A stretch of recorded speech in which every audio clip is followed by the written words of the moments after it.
Good morning. This March 17th, 2021 meeting of the Board of Estimates is now called to order. In the interest of promoting health and safety, as we continue to deal with COVID-19 pandemic, the Board of Estimates will continue to meet virtually. At this time, I would like to call on our amazing comptroller, Mr. Bill Henry, for any corrections, any additions, as well as noted abstentions for today's agenda. Mr. Henry, the floor is yours. Thank you, Mr. President. For today's agenda, we have no changes, corrections. We do have on pages 51 and 52 under protests, item number 1, Bureau of Procurement B50006166, towing services for cars, trucks, and heavy equipment. A protest was received from Rosenberg Martin Greenberg on behalf of the Auto Barn Incorporated, and a supplemental protest was also received from Rosenberg Martin Greenberg on behalf of the Auto Barn Incorporated. On pages 52 and 53, item number 2, Bureau of Procurement B50002251, Citywide Towing Services Universal Towing LLC. A protest was received from Whitcomb and Selinsky PC on behalf of Universal Towing LLC. A supplemental protest was also received from Whitcomb and Selinsky PC on behalf of Universal Towing LLC. Under deferrals or withdrawals, pages 12 and 13, item number 4, Bureau of Procurement contract number B50004357, provide water taxi and commuter services in Baltimore Harbor. This item is being withdrawn from the agenda. The following items are being moved to the non-routine agenda. Pages 3 and 4, item number 4, Health Department Agreement with Sinai Hospital. Page 4, item number 6, Health Department Agreement with Sinai Hospital. Page 4, item number 7, Health Department Agreement with AIDS Healthcare Foundation. Pages 14 and 15, item number 7, Bureau of Procurement contract number 06000, Tire Roadside Repair Services.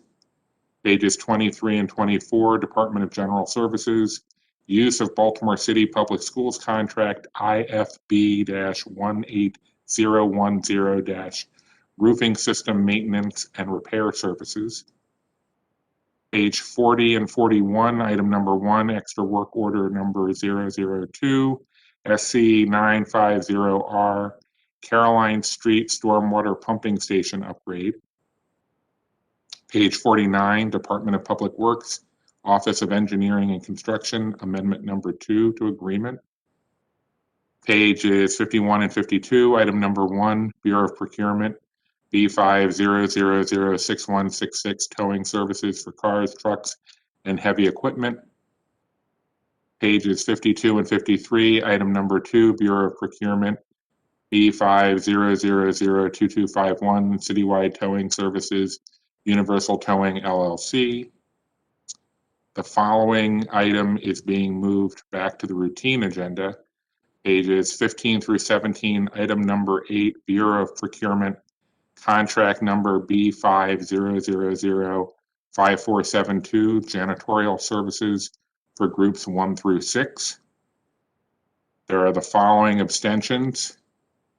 Honorable President Nick Mosby is abstaining on page 54, item number 1, Office of the State's Attorney for Baltimore City, retroactive travel approval and reimbursement. And on page 55, item number 2, Office of the State's Attorney for Baltimore City, retroactive travel approval and reimbursement. Acting Director of Public Works, Mr. Matthew Garbark, is abstaining on page 18, Department of Finance, Bureau of Procurement Consent Agreement. There are no abstentions for the Honorable Mayor Brandon Scott, City Solicitor James Shea, or myself. That is all the changes and corrections, Mr. President. Thank you, Mr. Comptroller. I now direct the board's attention to a memorandum from my office dated March the 15th, 2021, identifying matters to be considered as routine agenda items together with any corrections and additions that have been noted by Mr. Comptroller. I will now entertain a motion for the items contained on the routine agenda. I move to approve the routine agenda. Second. Hearing that it's been a motion to approve as well as been properly seconded, all those in favor of approving these items on the routine agenda, please say aye. Aye. All those opposed, please say nay. The ayes have it. The routine agenda has now been adopted. Now on to the non-routine agenda. The first item on today can be found on pages 4 and 5, Health Department agreements. Without objection, I would like to consider the 3 agreements on the non-routine agenda as one single item. Hearing and seeing none, without objection, we will proceed to consider these items. Once again, just in the interest of transparency, I want to highlight when waivers to our local MBE-WBE contracting rules are granted to programs that are funded by federal and state partners. And the city acts as just a pass-through for that nonprofit or that entity. It's my understanding that this is the case again. We see these on a weekly basis, but again, just in the interest of transparency and ensuring that is the case, we like to bring these items off the non-routine agenda. For the general public, I know that through the administration as well as comptroller, they are working to develop a way where we can explicitly spell that out on the routine agenda. And we'll understand and know that NWE, WBE for these types of contracts are not waived, yet again, the city is just a pass-through.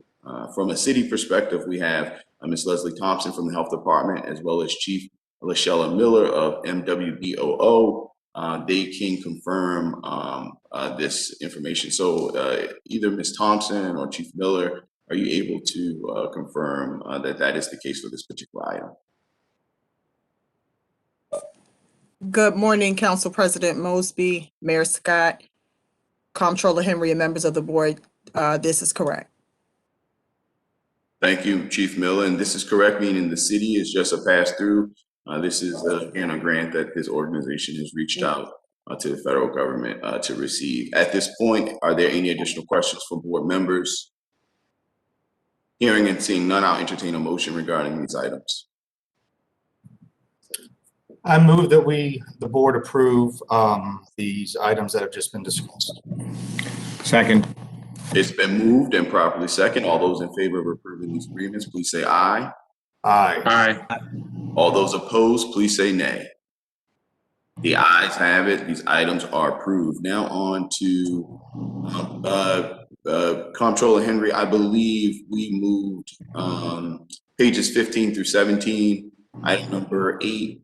The janitorial services from DGS, we move that back to routine. Is that accurate?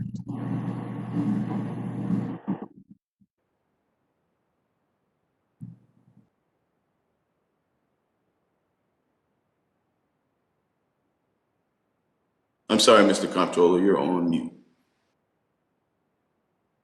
We moved item 8 on 15 through 17, but Yep. there's still item 7 on 14 through 15. Got it. Perfect. Still item 7.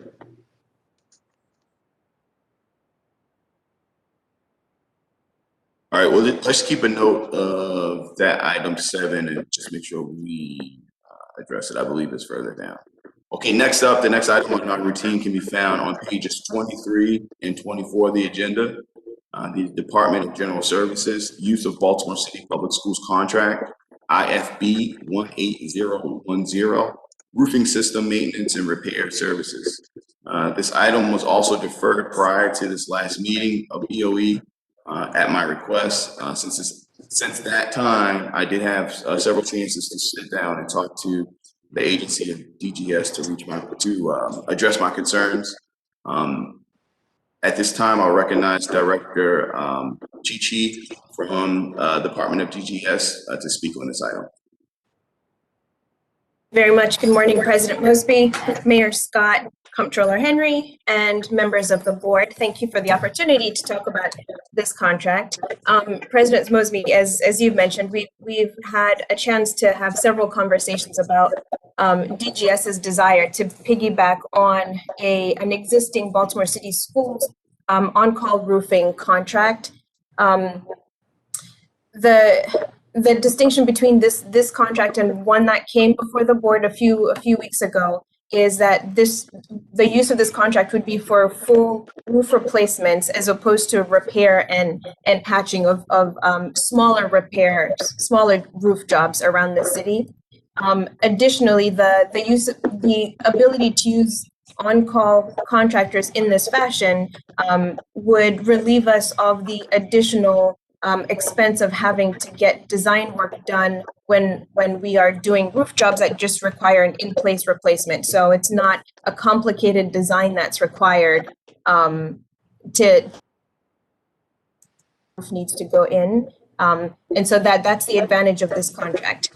Similarly, based on our conversation yesterday, DGS will be pursuing an RFP of our own that is structured similarly, where we have on-call, non-design required roofing vendors that we can call upon when we need to do these sorts of replacements.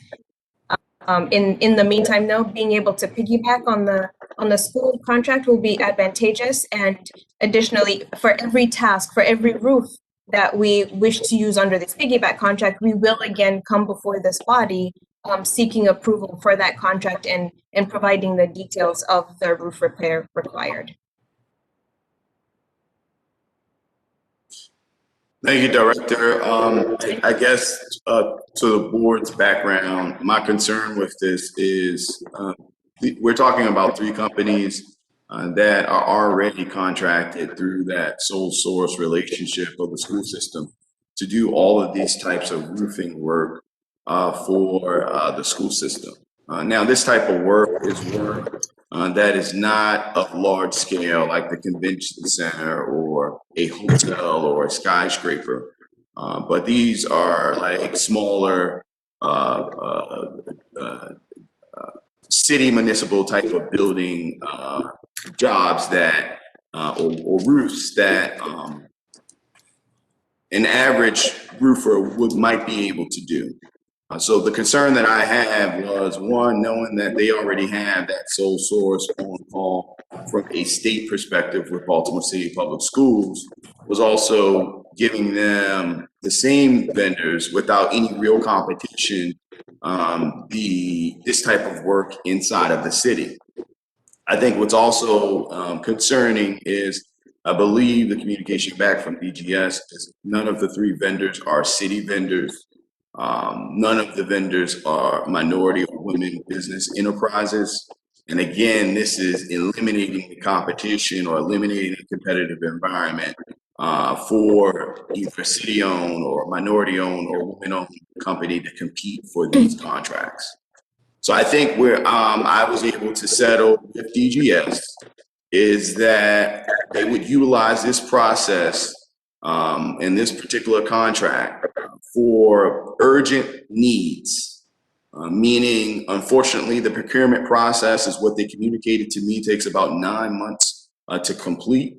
And if there's some health and wealth and safety issues, or there's a need to proactively get in front of additional costs that the city would have to render as it relates to some of the conditions of roofs, that we could utilize this contract. But in parallel, they would work to set up their own on-call contract to ensure that we can develop some level of competitive bidding for these particular jobs, and in hopes that we can also identify local or minority or women-owned businesses to have this relationship and can kind of do these jobs.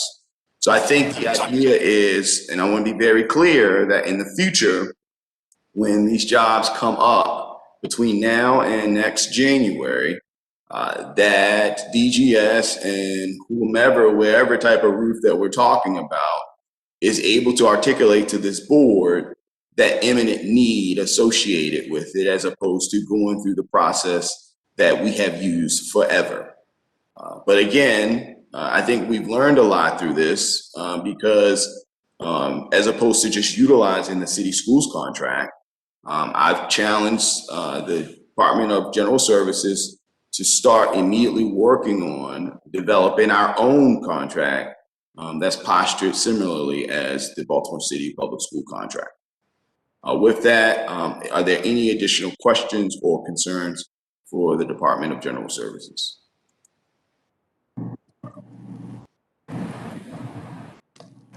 Hearing and seeing none, I'll entertain a motion. So moved. Second. It's been properly moved and seconded. All those in favor of approving this item, please say aye. Aye. Aye. All those opposed, please say nay. The ayes have it. Just in the interest of running in sequential order, Mr. Comptroller, yeah, so I think there was slight miscommunication. We were actually supposed to move pages 14 through 15, item 5, contract number 060010, the tire roadside repair services, Department of General Services fleet. We were actually supposed to move that back to routine, so I'm going to call that right now.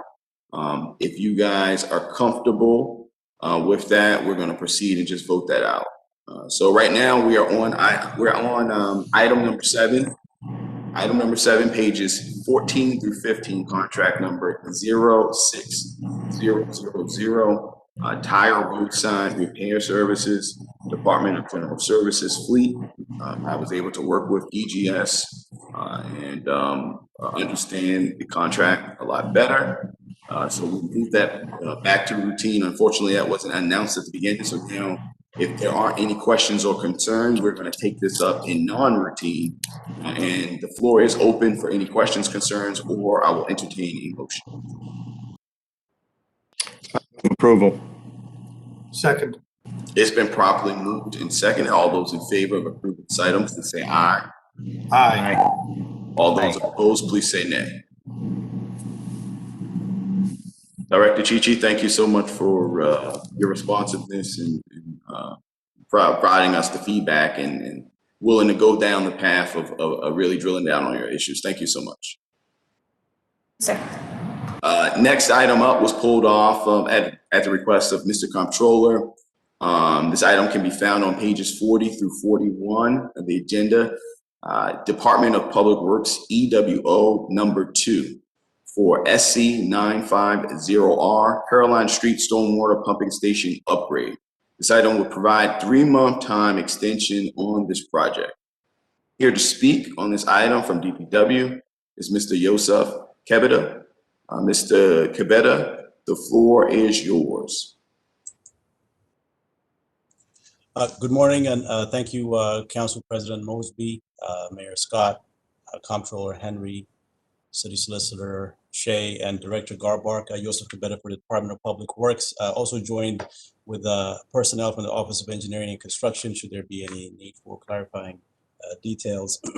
The Department of Public Works is requesting approval from the board for a 3-month non-compensable time extension on project SC950R, the Caroline Street Stormwater Pump Station upgrade. The original request for time extension was submitted prior to the contract completion in June of 2020. And the reason for the time extension request, excuse me, was that due to COVID impact on the manufacturer of the SCADA panel, we had manufacturing and delivery delays. The SCADA system is basically the system that allows our personnel to monitor and control the pump station remotely. Since the submittal for time extension, this project has achieved substantial completion. And to the matter of the goals, the MBE and WBE goals, the goals were 11 and 2% for MBE and WBE respectively. We were not able to achieve the goals, and the primary reason for that is the descoping of the construction of an electrical duct bank on the project.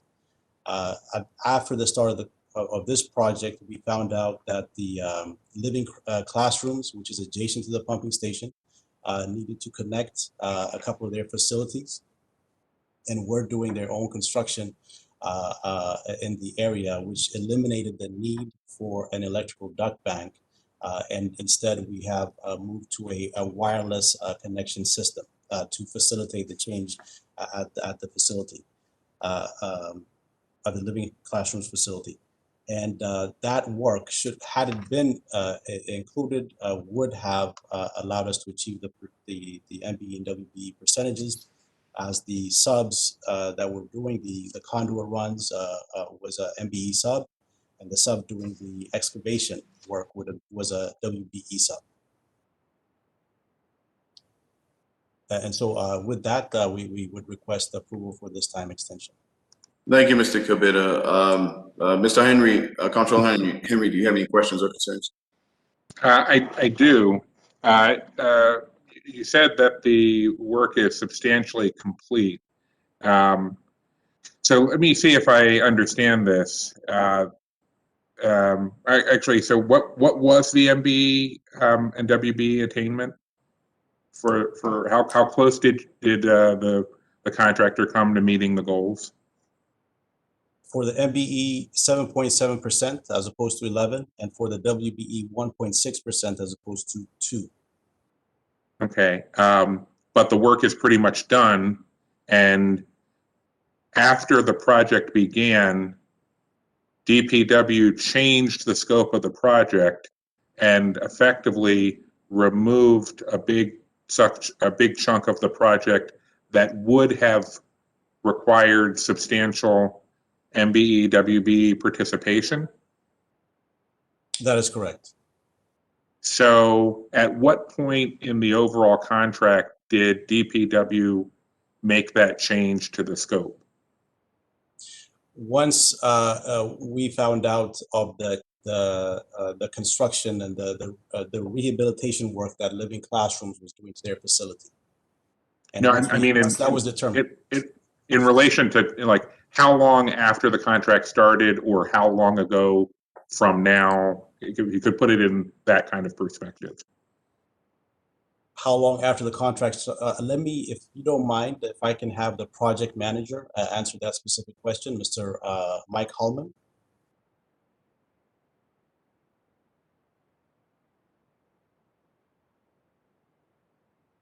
Okay,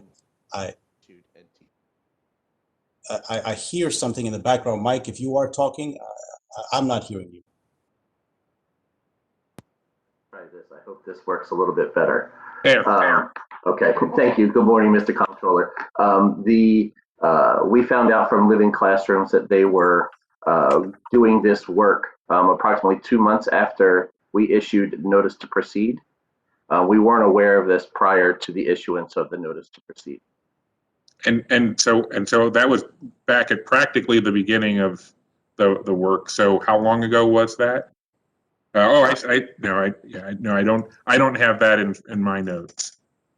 Let's see here. The work actually began.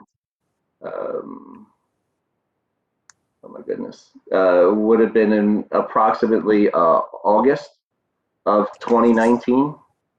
August of 2019. Yes, sir. The work began in August of 2019. So sometime in October of 2019, you found out that you were going to have to change the scope of the project and remove the duct bank. That's correct. Okay. And so I guess my question would be, for over a year, closing in on a year and a half, you knew that a big change had been made to the project that impacted the planned MBE, WBE participation. Is there not some process already in place where, when something like this happens, DPW works with the contractor to rearrange their subcontracting setup to shift the MBE and WBE attainment so that the goals can be met? I'm sorry. When the contract is when it's awarded to the contractor, that they've already developed a scope of work for each of their individual subs. Where in this case, one is Native Sons as the MBE, and they're an electrical subcontractor, and the other was Cuddy and Associates, which is the WBE, and their utility excavation. The remaining scope of the work for that project was actually outside of what these two companies particularly do. It's installation of tie flex valves and work inside of the pump station itself. So there was no way to reapportion any of the remaining scope of work to these particular entities to accomplish. I realize I asked that question badly. I'm sorry. Let me try coming at it from a slightly different direction. When you realize that the scope of the project has changed significantly from the perspective of MBE and WBE participation, do you go back to MBU then and ask them to reevaluate the contract and determine whether this new contract without the duct bank work would have lower goals? Or, I'm sorry, how about I just stop there? Do you go back to MBU when the scope changes and ask them to reevaluate the goals?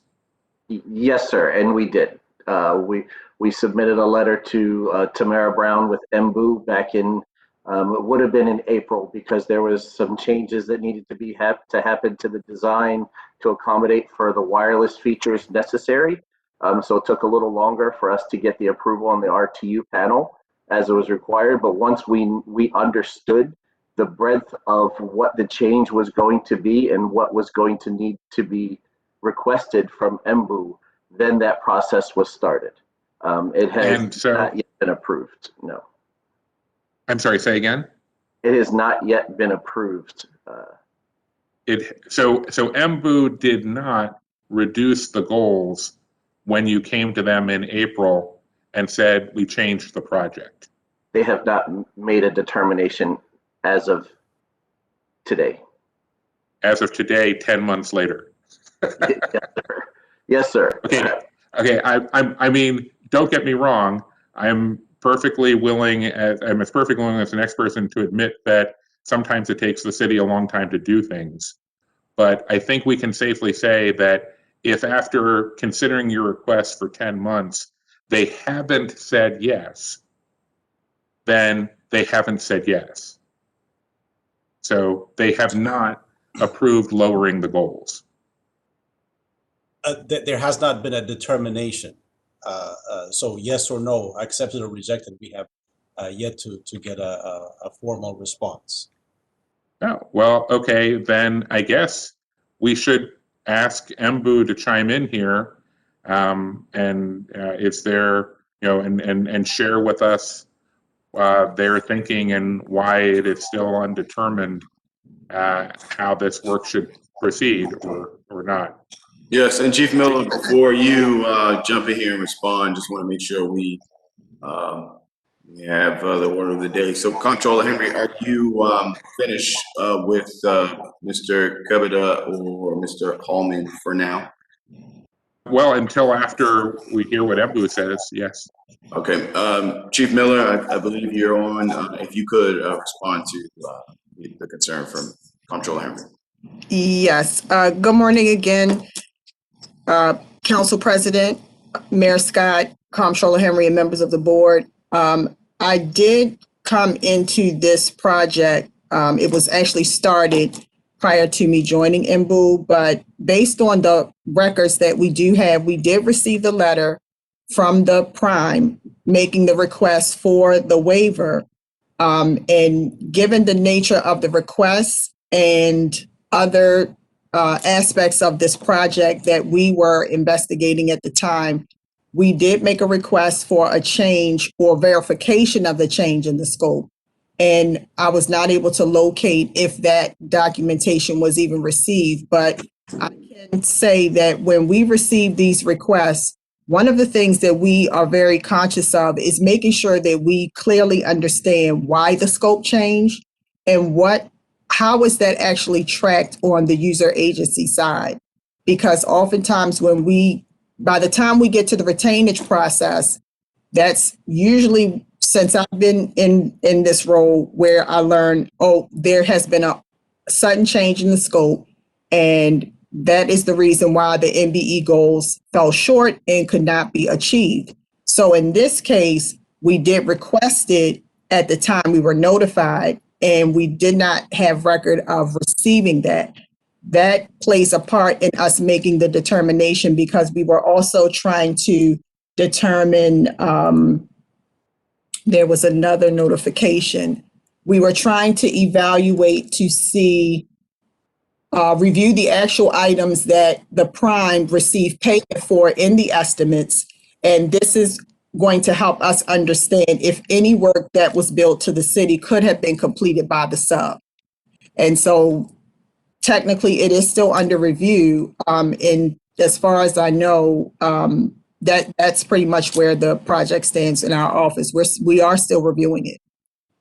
So, Thank you, Chief Miller. Real quick, Comptroller, Mr. Mayor, did you have something to add? I believe I saw your hand raised. I do actually, Mr. President, and hearing the discussion, and also being frustrated that we did not communicate properly between agencies. If it is okay with the board, I want to make a motion that we defer this item and come back to this item at a later date, so that we can get everything that needs to be done in the correct manner. Are there any objections to deferring this item at this time? Second. Hearing none. Comptroller, is there any last things you want to get out, or questions, or you want to just wait? the only comment I would make is, and first of all, I appreciate the mayor's willingness to pull this item back and see if we can, get some clarity between MBU and DPW on this. I do feel a little weird about this, because it's clearly, this strikes me as the kind of situation that wasn't really anybody's fault. Living Classrooms came and told us that they needed to do something, so the city changed the scope. It wasn't the contractor's fault. It wasn't really the city's fault. But the concern, and the thing that I want to make sure doesn't get lost here, is just because nobody acted maliciously or made a mistake doesn't mean that that's a get out of MBEWB attainment free card. That we still have to meet these goals.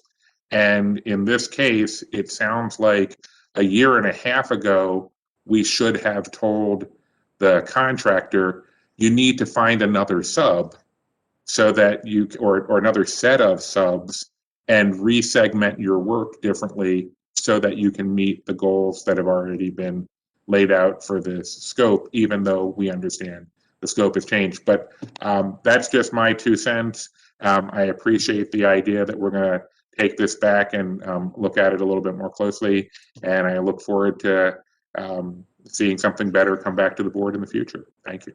No, thank you, Mr. Comptroller.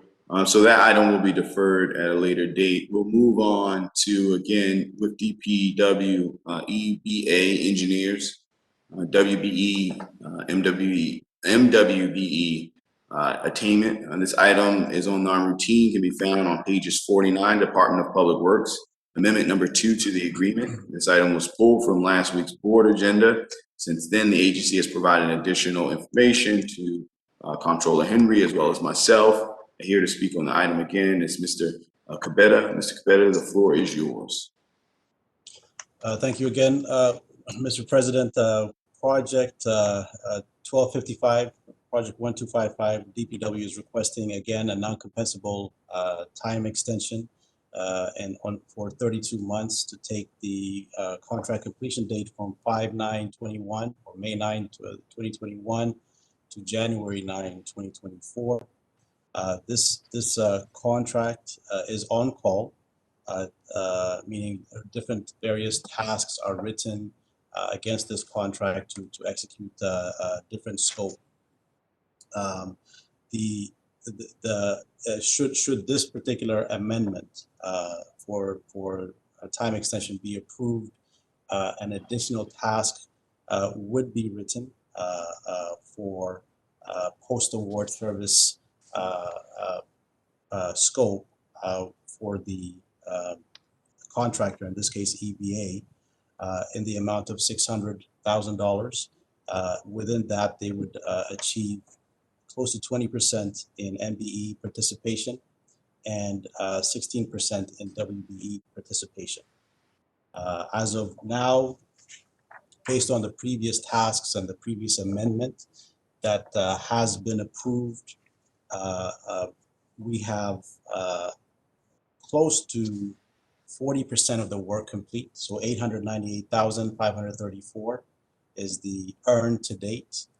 And based on that amount, the MBE participation is 30%, and the WBE participation is 10%.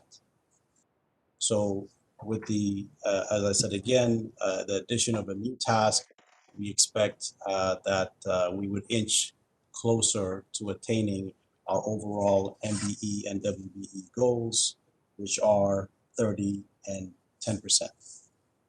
Mr. Covett, what is that additional task? What's contained?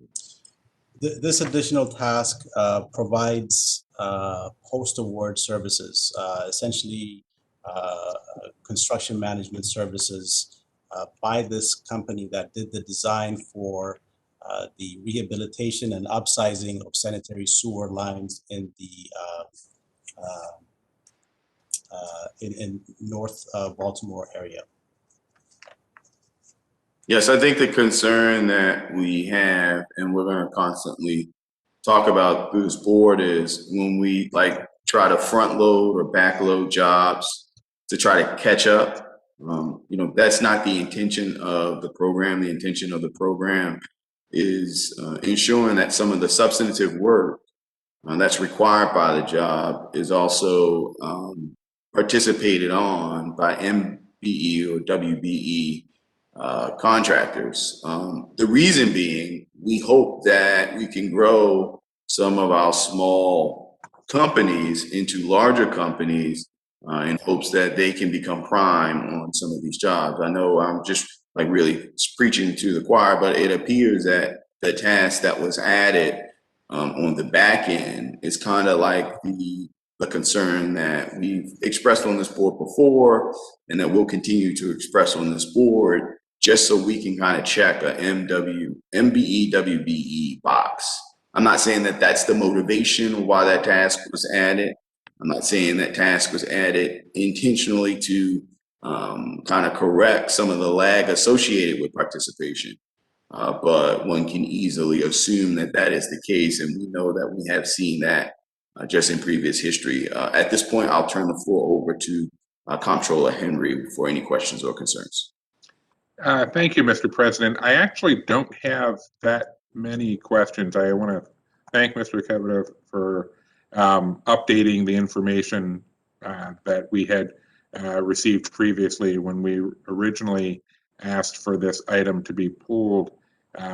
The attainment levels were significantly lower, and we had a lengthy conversation about how DPW tracks MBE, WBE attainment, which very frankly is different than the way MBU tracks it. It is more comprehensive. MBU can only sign off on money that has actually been paid to subs, but DPW is aware of work that has been assigned out to subs, even if the city hasn't paid it yet. And so as a result, DPW sometimes always, from my understanding now, has access to more up-to-date attainment numbers. And so just wanted to take this moment to thank Director Garbark and everybody on his staff who worked with us. Going forward, we're going to try to get more of those up-to-date numbers into the board memos, so that when we're considering these projects here at the Board of Estimates, we as board members have access to the most up-to-date status of where these contracts actually are in terms of MBE and WBE attainment. So that's all. That was the only other issue I had. Mr. Covett covered most of it, and Mr. President, you got the rest. So I have no more questions for this. Thank you, Mr. Comptroller. Mr. Mayor, did you have a question or comment to make? I saw you pop back on. No. Okay, so at this point, I'll entertain a motion for approval. If there are any additional questions or concerns, I've heard Second. properly moved as well as properly second. All those in favor of moving on this agenda, approving this agenda, please say aye. Aye. All those opposed, please say nay. The ayes have it. Next up is a non-routine agenda, can be found on pages 51 through 52, contract number B500006166, towing services for cars, trucks, heavy equipment. The recommendation is for the board to reject both bids received on this particular contract. So this item might be reevaluated and rebid in the near future. This item has been deferred a couple times and the board has discussed this matter and heard testimony on this matter previously. The Department of Law has advised that a recommendation to reject all bids is not properly subject to protest. However, the board did receive this week's material from one bidder, the Autobahn, arguing that they should be given an opportunity to cure any identified defects in their bid. We'll first hear briefly from the relevant city agencies with any additional comments, information, or concerns regarding this item. Then Mr. Curlett, the attorney representing Autobahn. At this time, I will recognize any one from city agencies that would like to offer any additional remarks.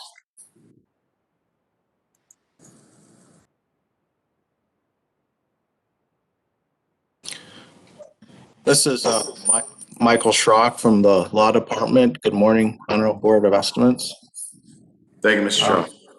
I just wanted to follow up on that recommendation to the Board of Estimates about this not being a valid protest, considering the procurement and MBU regulations.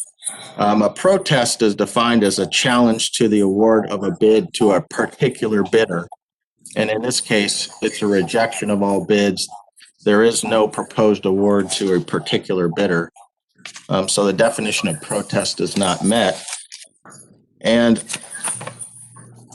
in section G4B(XIII) of the procurement regs, it does say that the board shall award the contract as an entirety to the lowest responsive and responsible bidder. And that would be this IFB, or by items to the lowest responsive, responsible bidder, or reject all bids. And it further says the decision to reject all bids is final and not subject to protest, which aligns with the definition of a protest, that this situation is not a protest, a valid protest. And finally, the rejection of all bids in the procurement regs, page 28 G7C, the procuring agency may recommend to the board that it reject all responses to a formal solicitation when it decides that the action is in the best interest of the city. And that recommendation is the procurement agency has recommended a rejection of all bids. So I just thought I would bring that so you have that background for your consideration. No, thank you for that explanation. Again, in an opportunity of fairness and transparency, I think this is the first time that this particular board has come with an issue like this as it relates to someone attempting to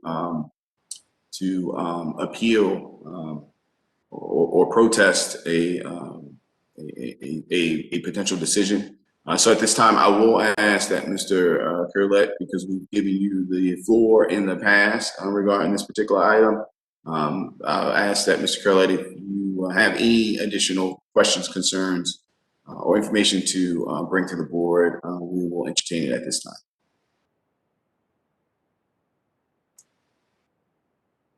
Ms. Curlett, you are on mute.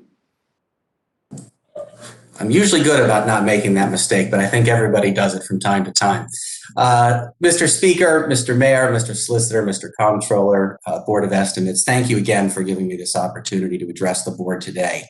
Partially in response to the comments of the Law Department, I think that the issues that I'm bringing before the board could certainly be addressed through direct communication with the Bureau of Procurement and the Law Department prior to the Board of Estimates meeting.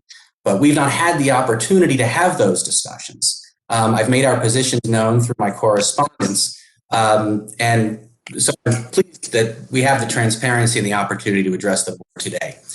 Initially, as the board will recall, on March 3rd, when I first appeared before you, the Bureau of Procurement was recommending the rejection of both bids without explanation. My assumption was that this was based upon the issuance of the report of the Office of the Investigator General, which we found was particularly problematic because we, I think like others who have been subject to similar investigations, never had the opportunity to review and comment on that report prior to its issuance. And so we have taken issue with many of its findings and look forward to continuing in another forum to do so. On that March 3rd call, the gentleman from the City Law Department made clear that the recommendation to reject the bids had nothing to do with the IG report, which then left us wondering, well, what's the reason? In the Board of Estimates agenda on March 9th, for the first time, the reason was set forth. And that is that the bid that was submitted by the Auto Barn did not meet the WBE criteria. And for the first time, it was pointed out that the women minority subcontractor was not a manufacturer and therefore could only count for 25% towards the WBE goal. This had not been a problem in past contracts using the same contractor, but recognizing the position of the Bureau of Procurement, the Auto Barn just this week supplemented its bid and added 3 more WBEs so that the total participation would be met. Under the rules, as cited in my letter of this week, the Auto Barn, any bidder, should be afforded 10 days to cure any defects, and we have now done so. So given that the position of the Bureau of Procurement is that the only issue is the WBE participation, and that has now been cured, I believe that the Auto Barn meets all of the requirements for the award of the contract, and I would respectfully ask the Board of Efforts to consider awarding the contract on that proper basis. Thank you. At this point, are there any additional questions or concerns from any member of the board? I move that we approve the rejection of all bids. Second. It's been moved and properly second. I do not see any additional unreadiness from any other board members. All those in favor, please say aye. Aye. Aye. All those opposed, please say nay. The ayes have it. This item is approved. Next up, it will be universal towing termination. The final item on the non-routine for today can be found on pages 52 through 53. Contract number B50002251, Citywide Towing Services. This is a recommendation to terminate the city's agreement with Universal Towing LLC. This item first came before the board on March the 3rd. The item was deferred, but we did hear testimony from Baltimore City Police Department as well as the Law Department, as well as Universal at that time. A protest has been received on this item from Whitcomb Selinsky, PC, and on behalf of Universal Towing LLC, this week, Mr. Selinsky, attorney for Universal, filed additional material regarding his protest with the board. We will first hear from the Baltimore City Police Department, Department of Transportation on this item, and then we will hear from the makers of the protests. At this time, I'll recognize Mr. James Corley from the City Law Department. Mr. Corley, the floor is yours. Thank you, President Mosby. As was stated on March 3rd, this is a recommendation from the Bureau of Procurement to terminate the police towing contract as it relates only to the vendor Universal Towing. This arose out of a situation in which Enterprise Rental Car had notified the National Insurance Crime Bureau of some lost vehicles that had been turned over to an auto scrapper in Baltimore City, and it was determined that all 3 vehicles had been towed from police scenes by Universal Towing. Baltimore police detectives investigated this and turned their findings over to the Office of Inspector General, who issued their report. I've spoken with members of the police department, Department of Transportation, and the OIG and verified the facts involved, which are that on 3 separate occasions after the city yard had been closed and reopened, Universal Towing had taken 3 vehicles, 2 of which were accident vehicles, 1 was a recovered stolen vehicle, to their private lot.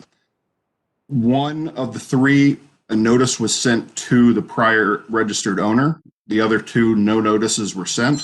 And then those vehicles were turned over to an auto scrap dealer several weeks to a month later, where Mr. Stuckey and Universal Towing were paid $300 per vehicle while failing to fill out the proper affidavit of lawful possession showing that they had the authority to turn those vehicles over out of their own possession. Based on these material breaches of the contract, in which the contract designates that all vehicles should be taken to the city yard unless otherwise specified, and that the tower must follow all federal, state, local, and administrative guidelines, Bureau of Procurement feels that they have not faithfully and responsibly executed their contract and moved for the termination as such. Thank you, Mr. Corley. At this point, are there any questions or concerns folks would like to raise to Mr. Corley? Hearing and seeing none, I'll turn it over to, I see that we have the council member in the district on, Council Member John Bullock. Council Member, would you like to speak now or would you like to speak after your constituent? I'll speak after the constituent and his turn. Thank you. Okay, thank you. So, Mr. Selinsky, I believe that you are on representing Universal regarding this particular matter. Mr. Selinsky, I saw that you just got the ugly yellow triangle. I think that you having some technical potentially. Can you hear us, Mr. Selinsky? Steve, can you hear me now? We can hear you now, Mr. Selinsky. Okay, thank you. President Mosby, Mayor Scott, Comptroller Henry, and members of the board. This is a petition filed pursuant to contract GC 40 to appeal the suspension of medallion towing contract awarded to Universal Towing.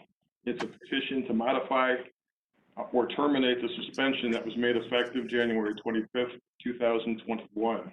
This is not a hearing on a contract termination or a debarment pursuant to Baltimore City Board of Estimates regulations on procurement because those procedures have not been followed yet. This is a continuation of the hearing that began on March 1st, 2021. With me today, as before, is Universal Towing contract owner Malik Stuckey. I thought it would be helpful for the Board of Estimates to hear directly from Mr. Stuckey how the three vehicles that are the basis of his suspension came to be towed to his yard. At the last hearing, City Attorney James Court testified that one of the three vehicles towed to the vendor's yard, a 2019 Toyota Corolla, was recovered stolen and therefore required to be towed to the city yard. The police report, which I've attached as Exhibit J and later produced after the Board of Estimates meeting, showed the vehicle had no license plates or battery, and the owner was identified as EAN Holdings, LLC at 1307 Eastern Avenue in Baltimore. The owner's identification was in the report. The police report did not include a notation that it was placed on investigative hold. And now I have a few questions I'd like to address to Mr. Stuckey in hopes that his testimony can help clarify some of these issues. Mr. Stuckey, can you hear me? Yes, I can hear you. Mr. Stuckey, you'll have to unmute your mic if you're going to talk. You unmuted, Mr. Stuckey. Your volume was just really, really low. So you're muted now. Unmute yourself again, and let's just do a test to make sure we can hear you. Mr. Stuckey?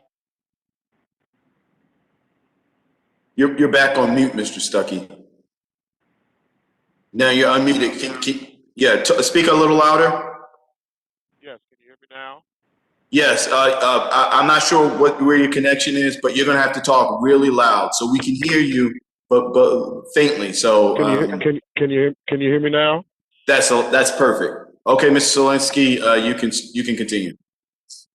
Thank you. Mr. Stuckey, what was the effect of not indicating that the vehicle was on investigative hold?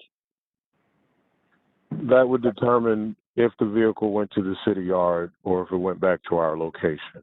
As per the emails we got from the city yard, the only vehicles that were supposed to go to the city yard, with the city yard being closed, was investigative hold vehicles. Okay, and this particular report did not show that there was an investigative hold, is that correct? No, sir. Okay. Why did the police report say that it was towed to the city yard if it wasn't? Because under the police general order that changed in February of 2017, the officers are instructed to write city yard, but that's also a miscommunication between agencies because the city yard had told us back in March. They told us in March, they emailed us in emailed us in May to take all accident vehicles back to our facility due to COVID-19.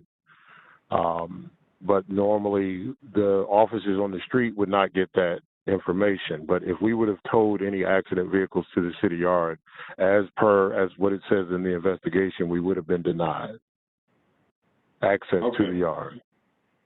All right, who had final say over whether vehicles were accepted at the city yard? It would be, the final say is actually Tina Wilson, the chief of the city yard, but it would actually be whoever would work, whatever city employee was at the yard. And it would change sometime by shift. One shift they say, yes, we'll accept it, or no, we won't.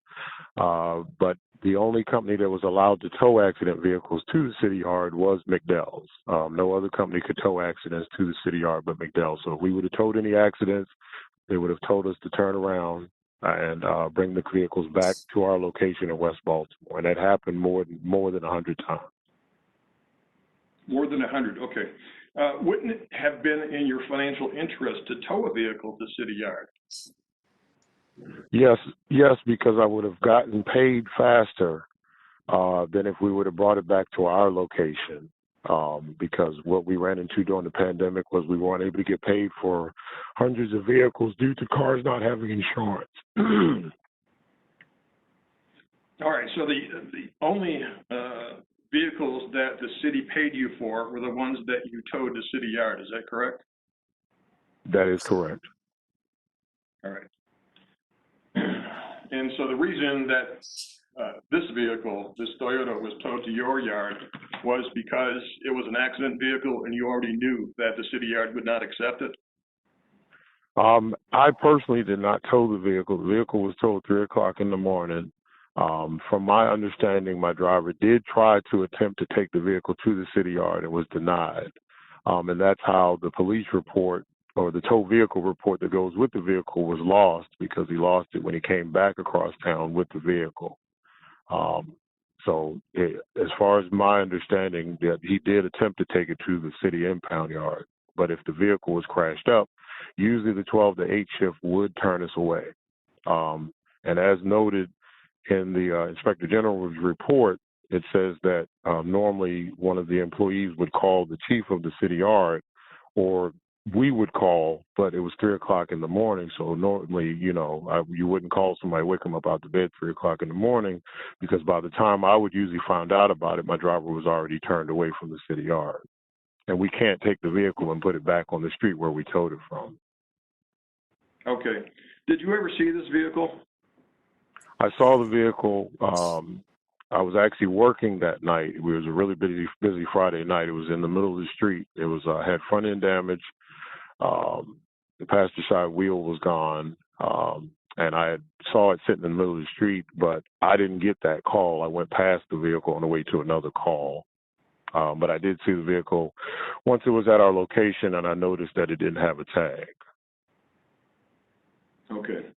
And how do you normally get paid by the city for police towing? The way it works is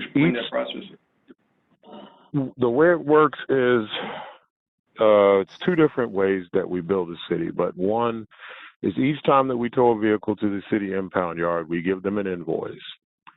We give them a receipt. So what they do is they take our receipts and they make what's called a departmental purchase order, a DPO. The DPO will have about 15 to 20 vehicles per page. They send that, they email that over to us, and that has been an issue because we get those whenever they send that to us. There's no time on that. So we get that information. We approve each one of the tows once we match them up with our receipt. We send that back to the towing division, letting them know that we approve the DPOs. Once the DPOs are entered in the city buy at the city towing division, we now get an email saying that we can submit those DPOs to payables. So I've personally give my invoices by hand to the payables because they have gotten lost via email, and that backs up our payment.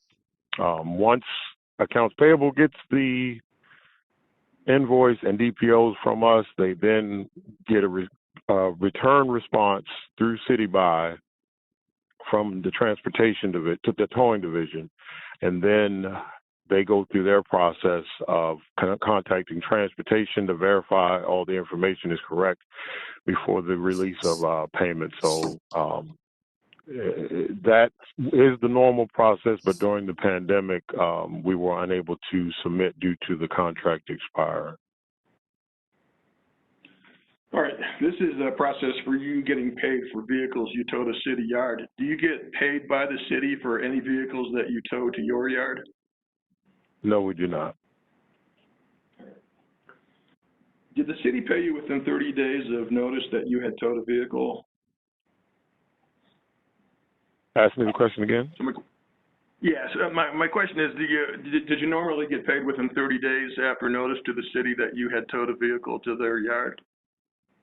No. Or was it a longer process? It was definitely a longer process, and it was usually based on a lot of exterior factors. 2018, the city changed their software, financial software process, payment processing software, and that backed up our payment for weeks on end. And then 19 was the computer virus, so we got paid about 4 times out of 12 months. And then 2020 was the coronavirus, so we didn't get paid for anything until December. So we also got paid in January for what we did in August. All right. Did you ever get paid by still the city? We're still presently owed right now for January. All right. So you haven't been paid up to date yet. Is that correct? No, sir. No, sir. All right. Did you ever get paid interest on any amounts past due? Say it again. Yeah. Did you ever get paid any interest by the city on any amounts past due? No. As a minority Black-owned business, I never wanted to bring that issue up. I allowed the larger companies to ask that question. But no, we never even wanted to bring that issue up. We just wanted to get paid. Okay. And would it have been in your interest to notify an owner if you knew who the owner was for a vehicle towed to your yard? Yes. Yes, it would have been in our best interest. Yes. Okay. What was the result of the suspension? Did you lose any money? Just briefly describe what your company went through as a result of the suspension beginning in January. The biggest issue is, yes, financially. I mean, what the board needs to understand is that 8 years before this contract was started, I lobbied personally myself to open the door for minority companies and other companies to be able to tow for the city. Because as we know, 36 years, there was no contract. There was absolutely no contract. There was no minority participation. There was no low bid. There was nothing. So we actually, fought to get to this position. And as I talked to my attorney yesterday, the bigger issue is that I wouldn't want the board today to make a decision without me being allowed a hearing to address a lot of the concerns in the Inspector General's report, that some are baseless and untrue. But I have not been given that opportunity, and that actually, as my attorney just stated, is actually in the process for the in code of procurement. But I've had to lay off of pretty much all of my staff. We had 10 people, down to 3 people now, because the community knows I've been upstanding for the last 20 years in business without any flaw. We've done everything that we could to do the right thing. Now the problem is the question, the right thing.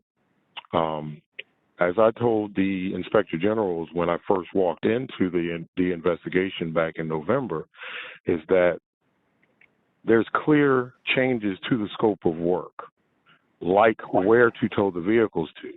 We have emails showing the city yard said it is closed, bring the vehicles back to your facility. That's in the Inspector General's report. So that was never a change order in our original scope of work. So, but when I go into the investigation, they go back to the original scope of work. But I stated to them, our original scope of work changed because we were the only company working during the Freddie Gray riots. We stepped up, all the other companies closed. We went out there, risked our lives, and helped, people that got carjacked and cars were getting burned and everything. But there was no change order. But I followed the instructions that were given to me by the heads of the city impound yard. Tina Wilson sent out an email, a reminder email in May, take all the accident vehicles back to your facility. All 3 of these vehicles were involved in accident. So one of the key points that I also wanted to bring up is the suspension letter that they sent me. I don't know if the legal law department has a copy of that or anyone has a copy of that. The first problem with the suspension letter is it says towing management services. That's not even our contract. Our contract is citywide requested towing services. Now, we got the letter emailed to us on February 8th. It was dated for February 5th, and it says your company has been suspended as of January 25th for a Inspector General synopsis that was released on February 4th. So I didn't understand how I'm suspended in January for some information that came out in February. And then it says in violations of multiple provisions of the contract, but it does not tell me exactly what provisions of the contract that I violated. And if you look at the procurement law or rules where it talks about that on page 101, where it talks about getting it notice in writing, you have to let me know what my violations are. And then I underlined also where it says that I have to adhere to all federal, state, local ordinance, rules, regulations applicable, and to be provided under and performed under this contract. We have not broken any laws, and I have not been charged with any crimes.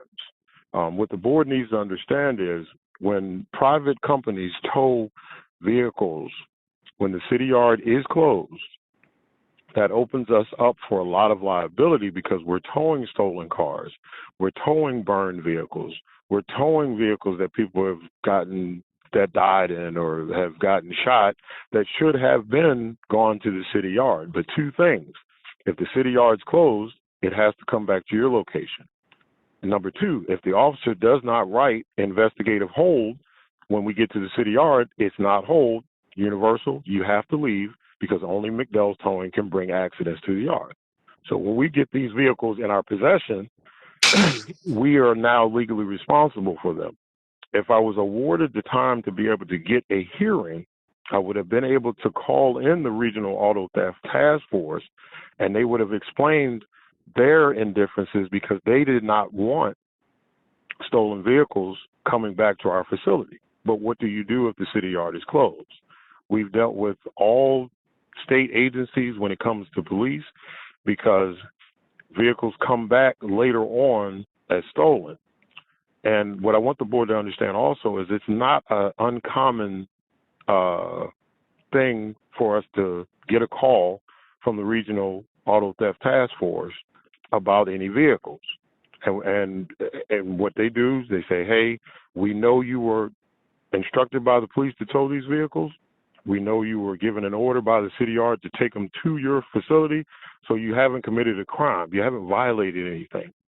So that it's a normal occurrence, but what we do, we answer the questions, and then that's it. So what has not been noted is the Regional Auto Theft Task Force, they had finished their investigation in September before the Inspector General called us in November. So another thing was written in the suspension letter. It says, there's a line in here that says to protect taxpayer funds. We have not stolen anything from the city, and I mean anything from the city or the taxpayers in this city. Now, when it comes to taxpayers in this city, I have John Bullock on the line, but one of the retaliations that I've been getting from my competitors is I actually protect the taxpayers of the city. I worked with Brian Dorsey to lower the impound fee from $350 to $300, and I get backlash from my competitors, but I actually am a city resident, and I know how it feels for your mom's car to get towed, and the impound fee is $300, and all she has is $300. So what I want you to understand is that I worked personally with no one else, directly with Housing Authority, to get the impound fee dropped from $350 to $200, as long as you show proof of residence. And I got this because Housing Authority came to us and said, what can we do? These people's cars are getting impounded and their median income is $13,000. In 2019, our company was chosen top 100 companies in the country because of the standards of excellence and integrity that I've driven for the last 20 years. In 2016, I made the cover of a national magazine, American Towman. And the main thesis of the article was how I defied the odds and was able to get into the medallion system that had been locked out to so many people of color for 36 years. So when I looked over the Baltimore City Code when it comes to procurement, I have not been awarded the opportunity to present witnesses, to present evidence, to be given a 20-minute time period per person as it instructs in the code where it comes to suspensions and disbarment. I'm thankful I read it because it's very detailed of what the board is supposed to do and what the designee is supposed to do. It says the suspension is supposed to be for a time period.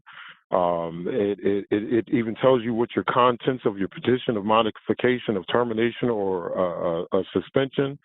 It also says I have to know the basis for the suspension stated in the notice. I don't have that in my notice. Even when I go to baltimorecity.gov, it clearly states that it says vehicle retrieval suspended and impound facilities closed to the public in response to COVID-19. Now, when I looked at the Inspector General's report last night, it stated that the head of the city yard said that the city yard was never closed. But we have emails showing that it was closed. So I just want the board to know clearly that I was under order by the police to tow the vehicles. There is no communication amongst agencies. We were instructed to bring the vehicles back to our facility. Number 3, we did everything that we were supposed to do under the motor vehicle law. And another point that I want to make clearly is that I did tell the investigators that there are no rules and policies and procedures for the police towing contract. There are rules when it pertains to trespass towing. That is what the towing board is for. There is no towing board for police towing. If you have any police towing issues, you sit down and meet with the police, and that's it.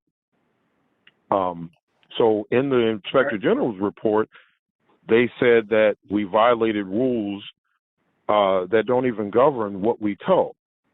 There were drafts made for the rules, but the rules never were made. They just never made them. So I just wanted to be able to clarify those points. Thank you, Mr. Stuckey. And also, can you tell the board what your financial loss has been to date as a result of the suspension?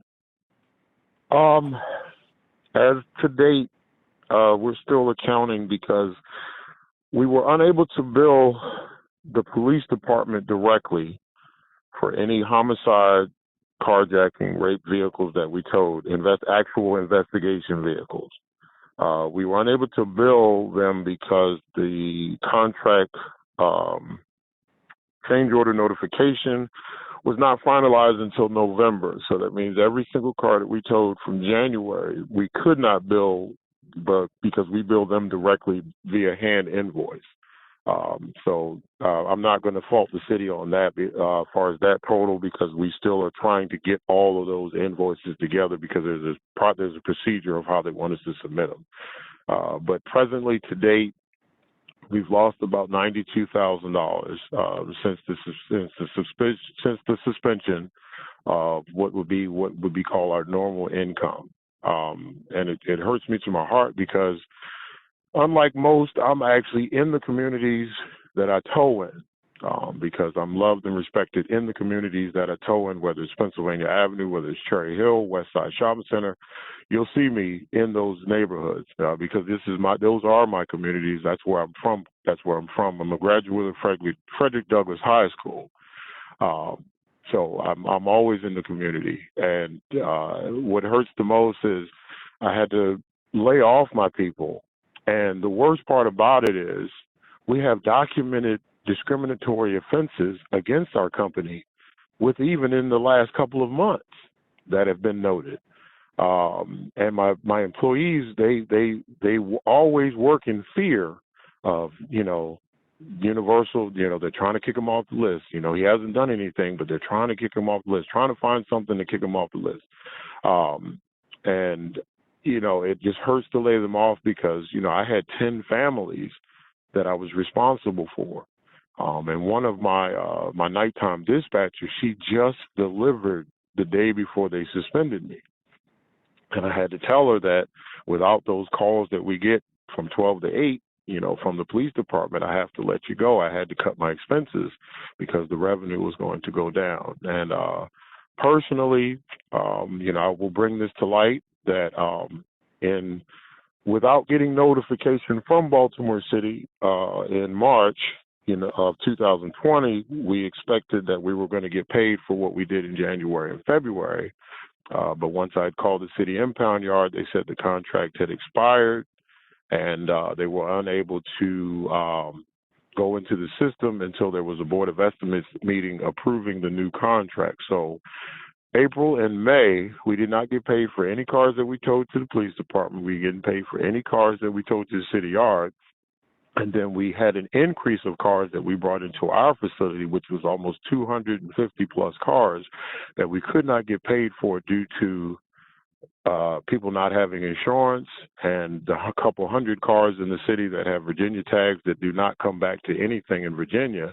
So we could not move those cars until we attempted everything that we could, but we got no record on most of them because the tags aren't real. But personally, what I had to do in April and May with my bank account negative, I had to fill out for food stamps.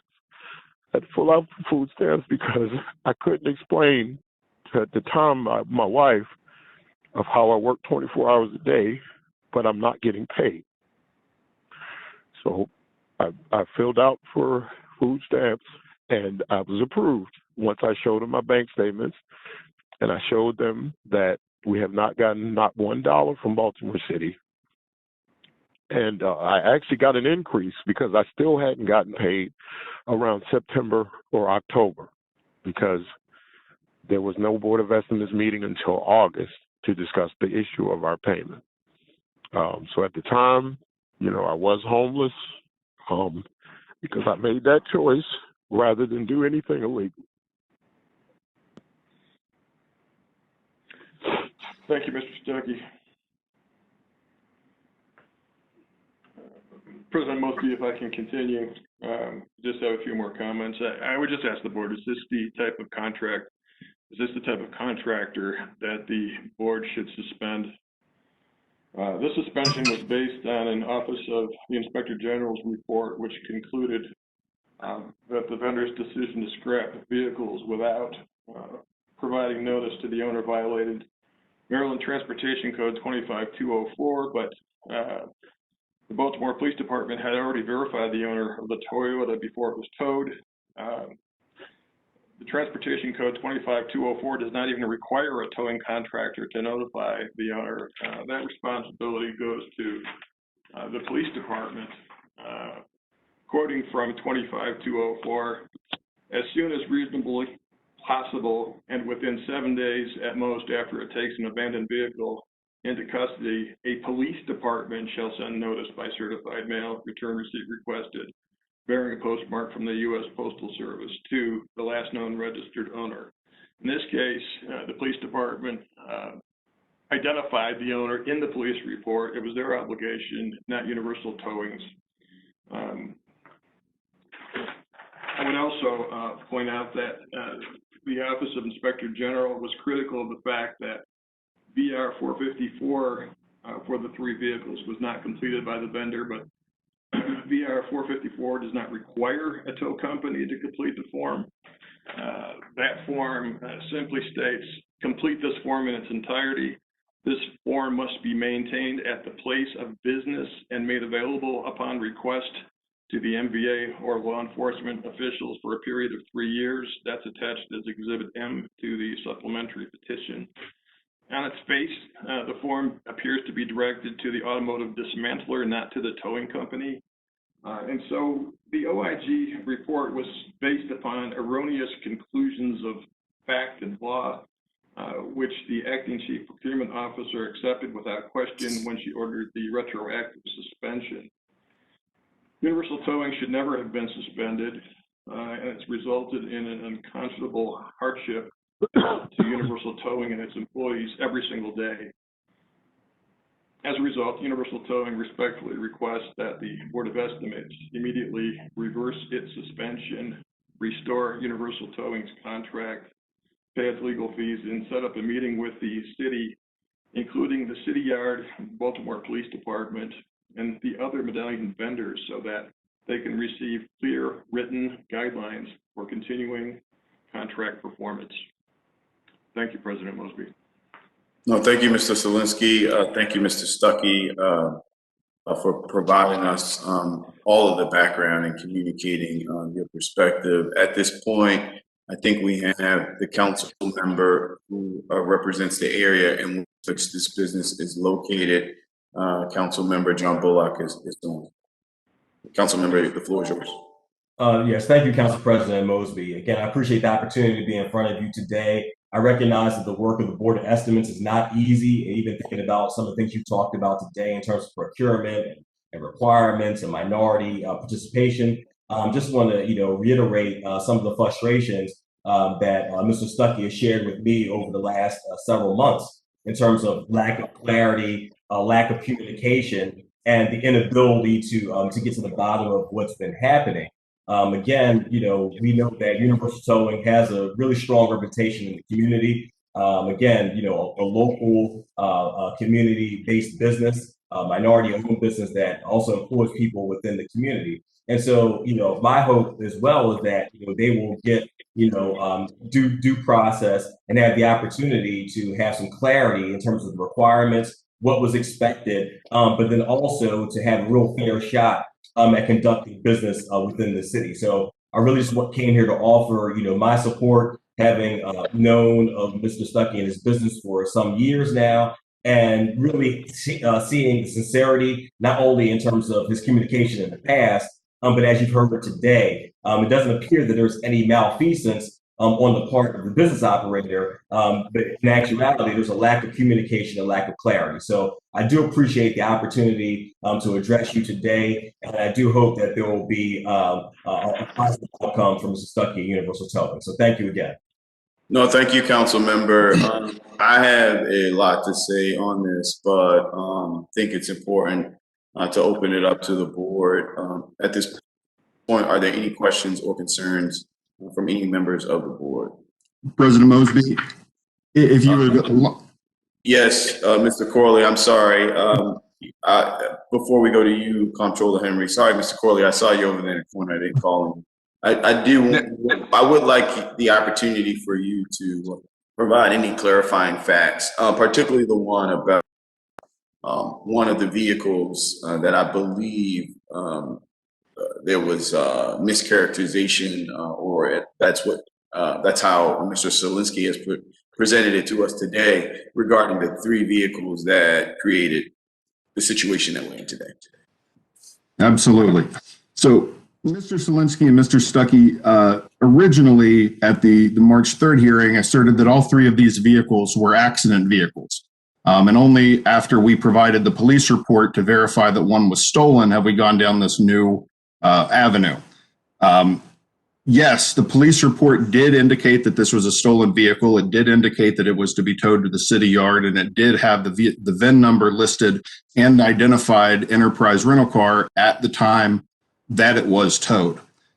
2 things to note there. One, the officer was able to identify the owner of the vehicle through its VIN, yet Mr. Stuckey, through his attorney in their protest letters, provided information stating that that VIN number had no record, and that's why they could not provide notice to the owner.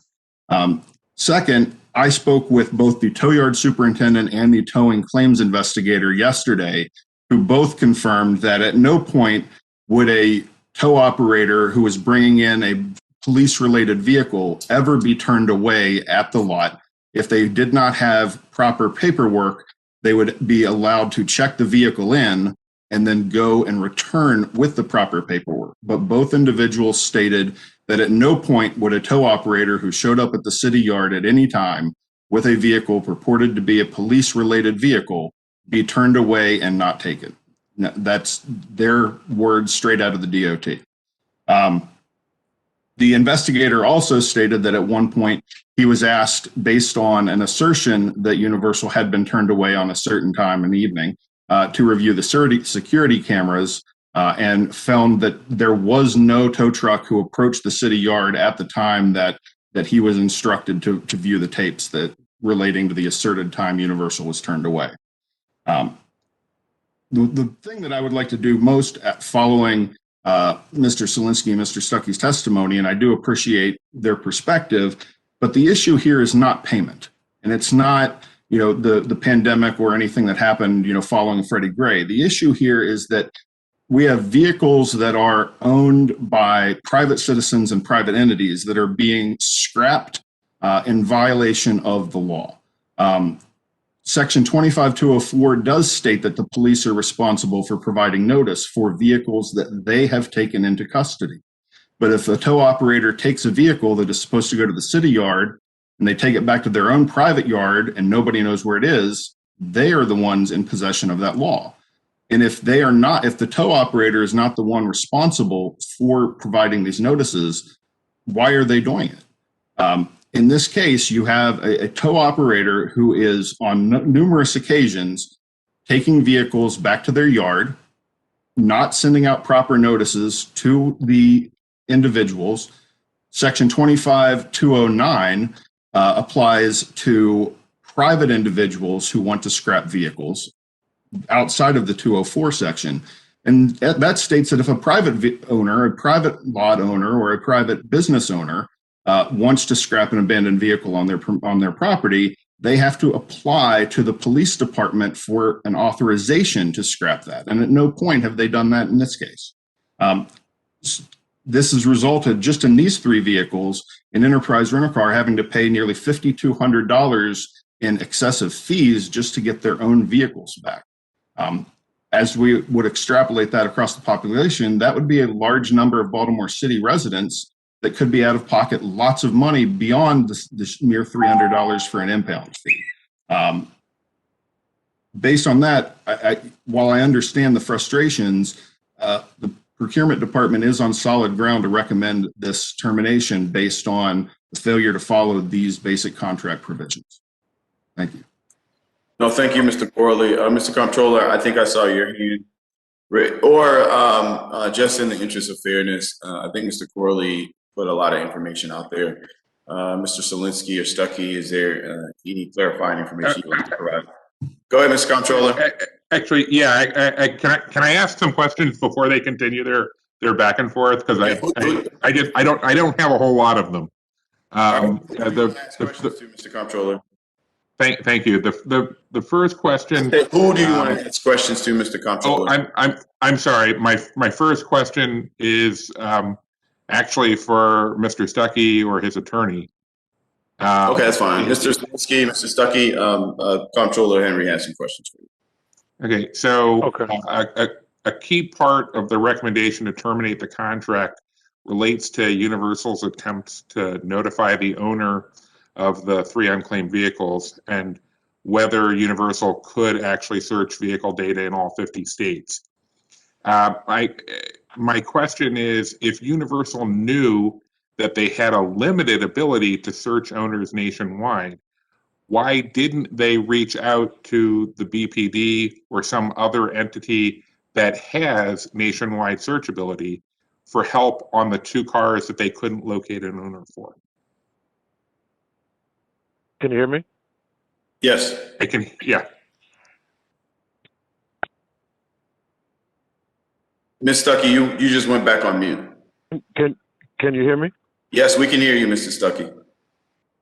To address your question, as I stated, if I was allowed to have a hearing to be able to bring witnesses and evidence, during the time in July, we did reach out to 2 detectives in the Regional Auto Theft Task Force, Detective Hopper and Detective Halstead, because with the city yard being closed, we ended up having more stolen vehicles.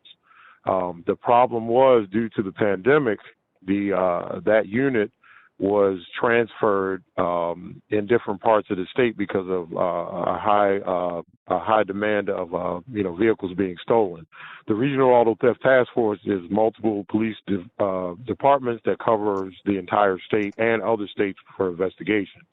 I was on it because the reason we call them is because their vehicles are all equipped with the cameras. So when they come to our facility, they don't have to literally manually check each car. Their vehicle can just park and just scan all the tags in one row. So I do have evidence that I did reach out to those 2 detectives where I texted them and called them to check their availability because we knew that we had cars that we were trying to check. And another point I wanted to bring up also is that when the inspector general actually, called I'm us, sorry. Okay, go ahead. Yeah, I appreciate that, but I'd like to stick to my questions, and then the president's going to let you and Mr. Corley make your points. You said you can prove that you reached out to 2 detectives. These are Baltimore Police Department detectives? No, these are regional. One is the Baltimore City Police, Detective Halstead, and then the other one is the Baltimore County Police. They're all a part of the Regional Auto Theft Task Force unit. Okay, so when you say you can prove that, you're saying that either they would testify that they received a call from you, but they did not call you back, or you can produce they would testify that you called them and asked them for help, but they did not call you back. Not that they did not call me back, but they didn't have they did not have the time. They were not deployed in Baltimore. They were deployed in other areas. So they did call you back. You reached out to them and they said, we don't have time. to help you. So at that point, you stopped trying to find the owner. No, we continue to try to run the VIN numbers in our system. But if you knew that your system, we do it on the multiple. but your attorney previously stated that you knew that your system did not have nationwide access.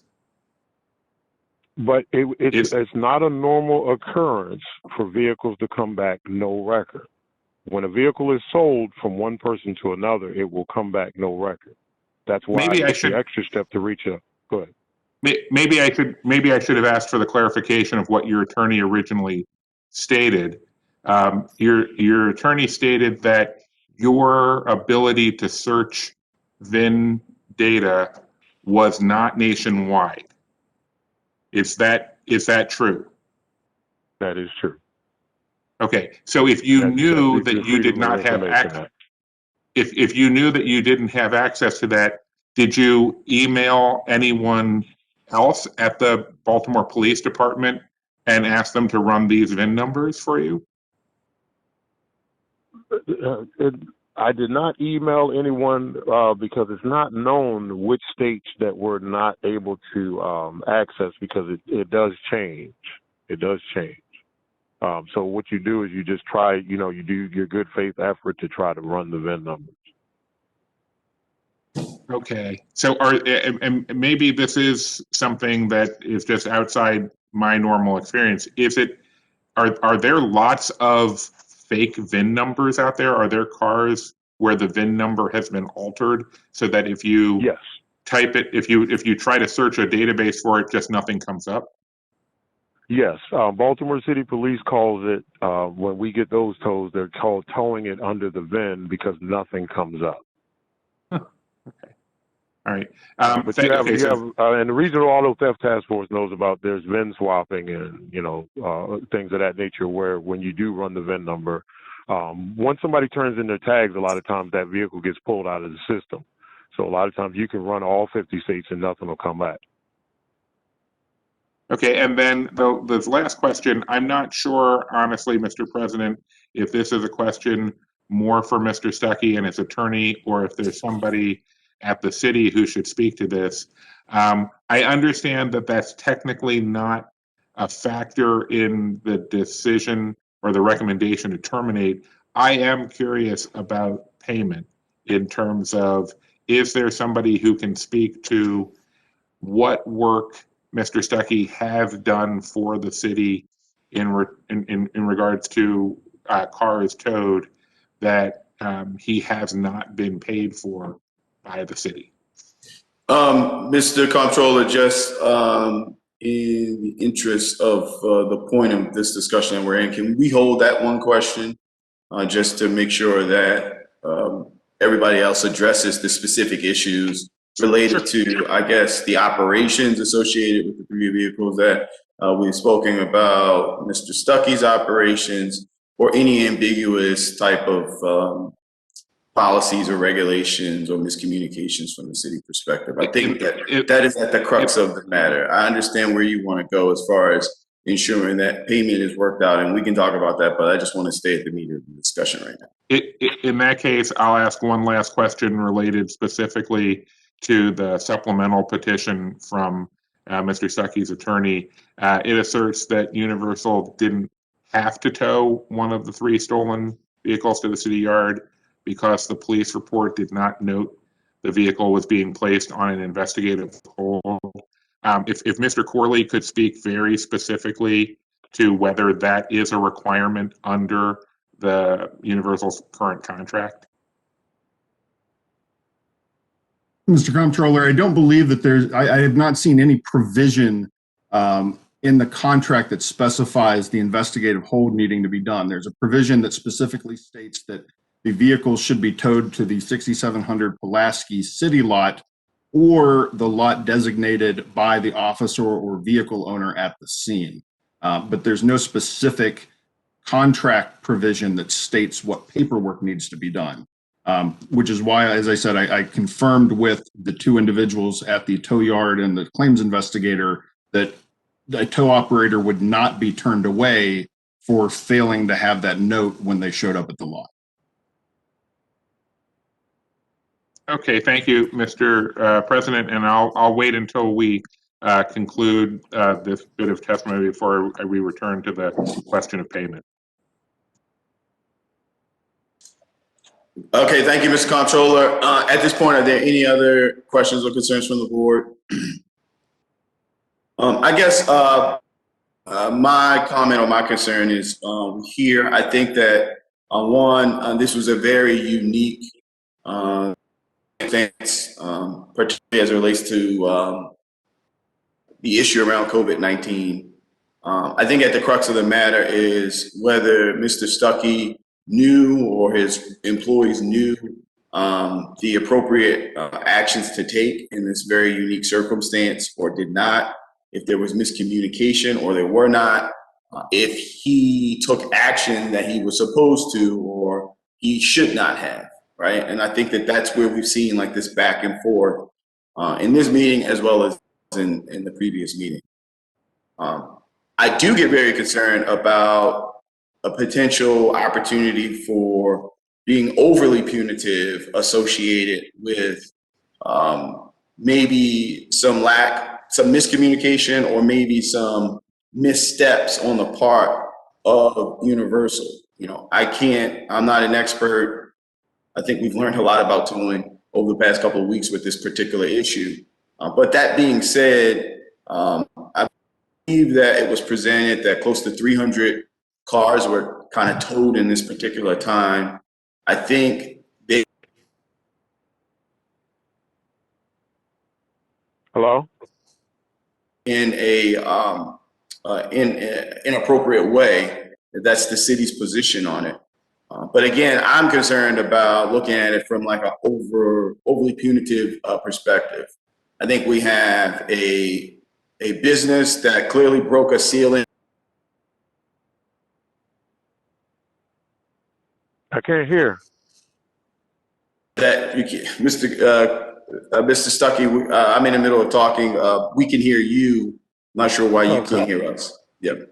I think that this is an ugly spot in our city, and I think this board, through this new creation of this body and its members, have fought on a weekly basis to ensure that we are driving towards minority.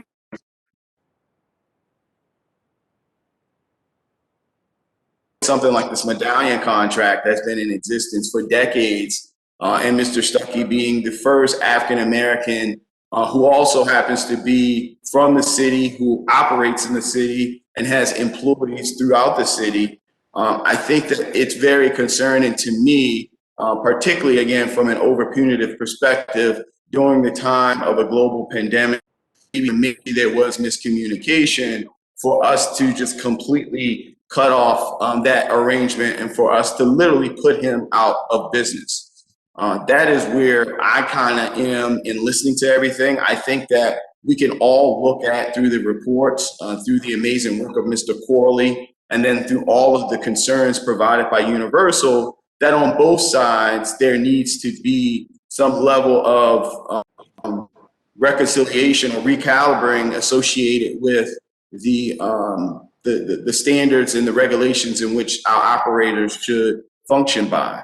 But to identify this one particular without doing any investigatory or any other is really concerning to me. I'm going to urge the board not to cancel this contract. This contract is set to expire, I believe, in like 2 weeks. And I'm just concerned about the overly punitive nature in which this appears to be one. And the last thing I'll say is with the due process, I know that they kind of brought that up as well as Councilman Bullock brought it up as far as an opportunity to technically lay out their position associated with all the claims that have been asserted at this moment. I see the hand of Mr. Solicitor. Mr. Solicitor, the floor is yours.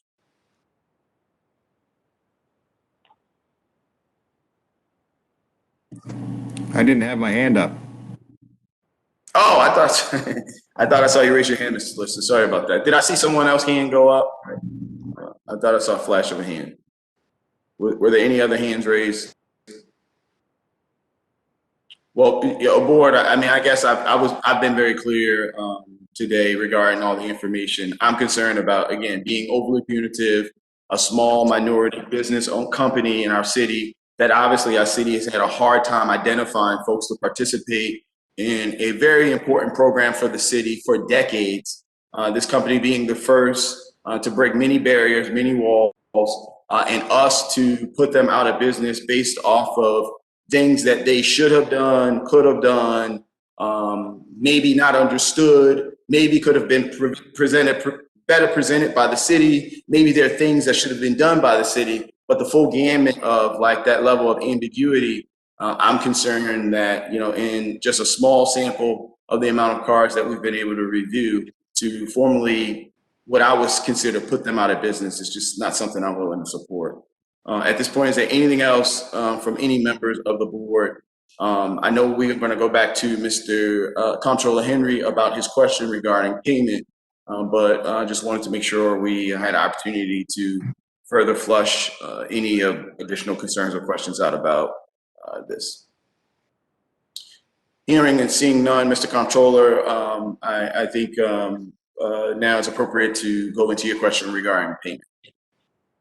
Thank you, Mr. President. Universal, in its original petition to the board last month, asserted that they have not been paid for any towing assignments since August 2020, and their contract with the city was suspended as of January 25th of 2021.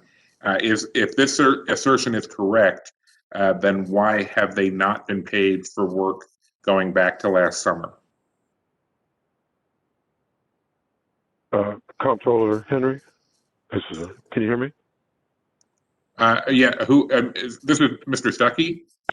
Yeah, Mr. Stuckey speaking. Yeah, I mean, I guess my first ask would be, is there anybody from the city who can answer that question? Unless, if you're answering it, are you answering it to correct something that I'm in what I'm saying?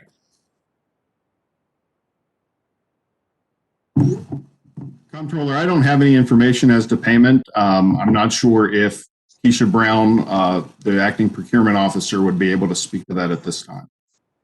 Can you hear me? Are you ready? Yes, we can hear you. Mr. Stuckey. Real quick, Mr. Stuckey. Yes. To clarify Mr. Henry's question, right after we filed that petition, we were able to get for that payment in January for August. So, okay, so you have been paid for the work done between August 2020 and the suspension of the contract in January? No, we're still owed for January now. You're owed for work. You're owed for work completed before your contract was suspended on January 25th. Yes, sir. Okay, but you were paid for work done between August 2020 and December 2020. Yes, we got that. We did get that right after we filed the petition. Yes. Okay. Okay, thank you. In that case, Mr. President, I don't think I need to bother finance or unless there's something out of the ordinary, because frankly, from what I've seen, it would not surprise me if a vendor has not yet been paid in early March for work done in early January. Yeah. That's something I think the mayor is planning on working on. Yeah, and I think actually Director Raymond would like to speak. So Yeah. Director Raymond, the floor is yours. Okay, thank you. Good morning, Mr. President, Mayor Scott, Comptroller Henry, honorable members of the board. I'm Henry Raymond, Director of Finance. The Department of Finance will coordinate with the police department and transportation to determine what the status is of any outstanding payment, and we'll expedite the payment to the vendor. Got you. Thank you, Mr. Director Raymond. You're welcome. At this point, are there any other additional questions or concerns regarding this matter?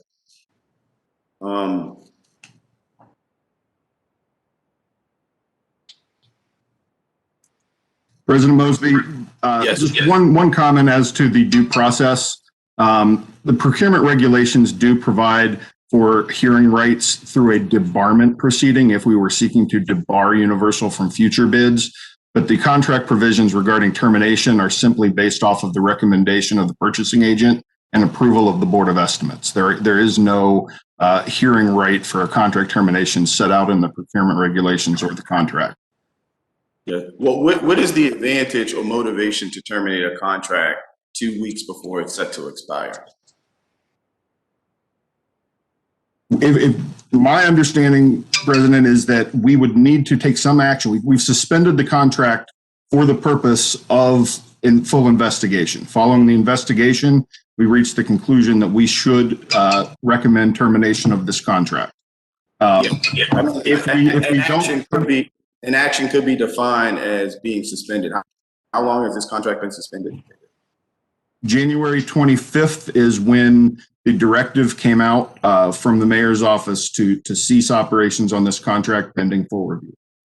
So almost 60 days, almost 2 months after not being paid for several months, this contract was suspended, and the punishment for the findings was applied to this particular vendor. I think that as it relates to when we talk about action, that could be an action in which the city took. But again, the motivation to now further terminate 2 weeks before expiration, I think is of concern and interest. Again, based off of everything else that I've already been able to communicate. I think Mr. Mayor has popped on and would like to ask a question or provide a comment. Mr. Corley, thank you, Mr. President. Mr. Corley, just to follow up on the president's question, does this proposed termination action prohibit the contractor from doing business with the city in the future? Yeah, I think we covered that does not. Yeah, we covered that last time, Mr. Mayor. So no, it does not. Yeah, again, I guess, Mr. Mayor, I guess the question is, what's the motivation of terminating a contract 2 weeks before it's set to expire?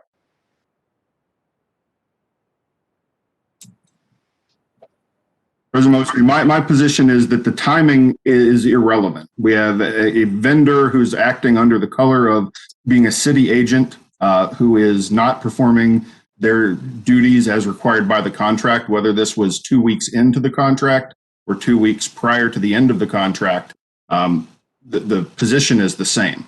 If we were not to take any action, we would basically be condoning the behavior, which does nothing to deter future actions like this in the future by this or any other vendor. Yes, Mr. Corley, I think we can accept that action they've been suspended. There has been some level of punishment, so it's not like the city didn't take any action. I think the only other question is, has the records of any other vendor during that very unique time period of the peak of a global pandemic in which there appears to be some level of ambiguity, miscommunication, or lack of direction when we've shut down city yards and the like, has the actions of any other, the other medallion vendors been evaluated to find fault similar to Universal? There have been no allegations of wrongdoing by any other of the tow vendors other than. Mr. Corley, I think we've been kind of at this for a while, so I just want to be very specific. Not that anybody has brought this to our attention, but I think we can clearly see there was some level of miscommunication or at least understanding associated with this.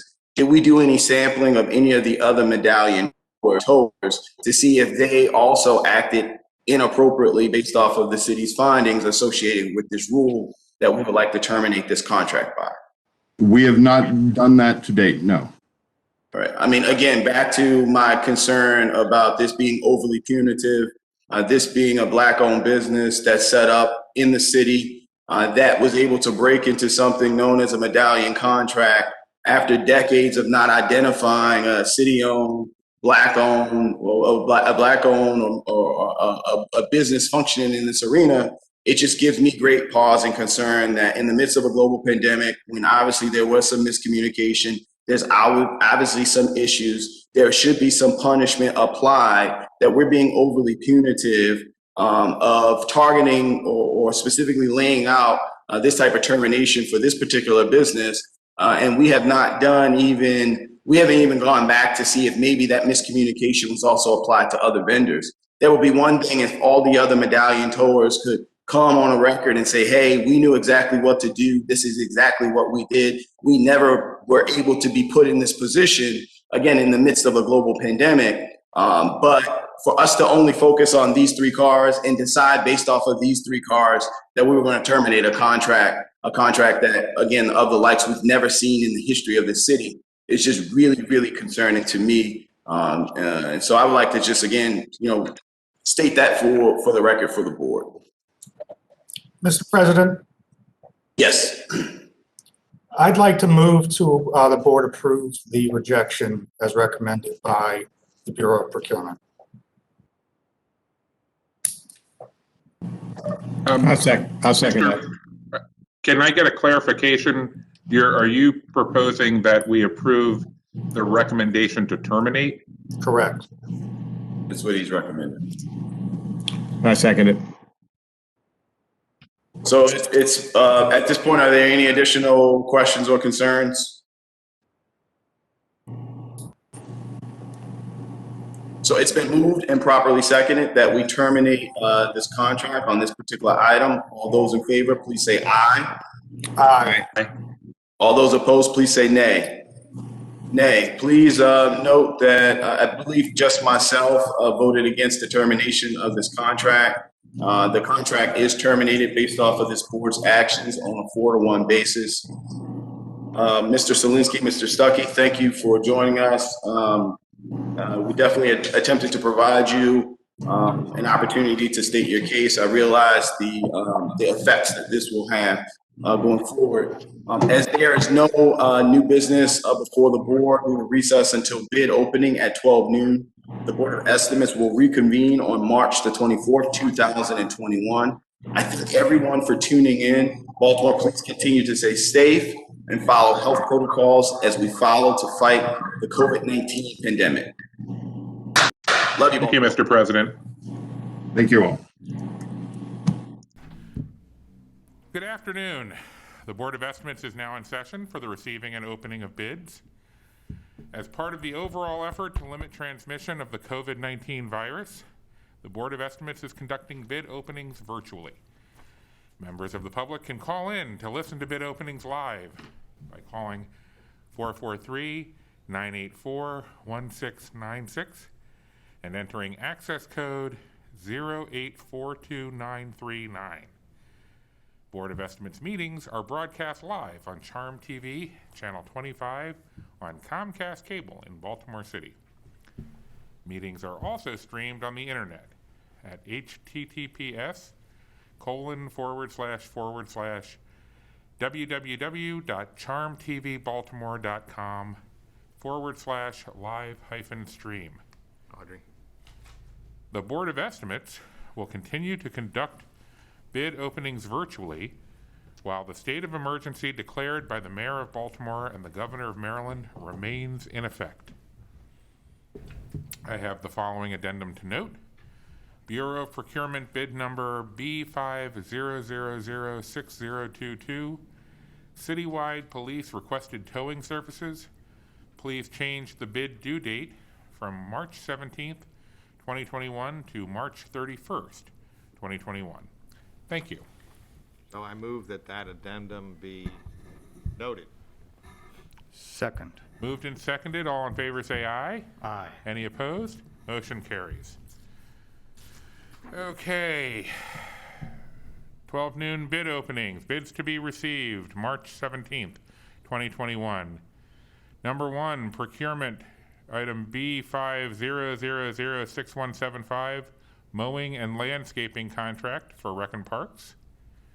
Item number 2, procurement number B50006179, trash removal and recycling services, Baltimore Convention Center. And item number 3, procurement B50006182, supply and deliver lumber to various city agencies. All of these have no bid, bond, or check amount. Down? Oh, okay. Oh, that's, yeah, okay. All right, first one.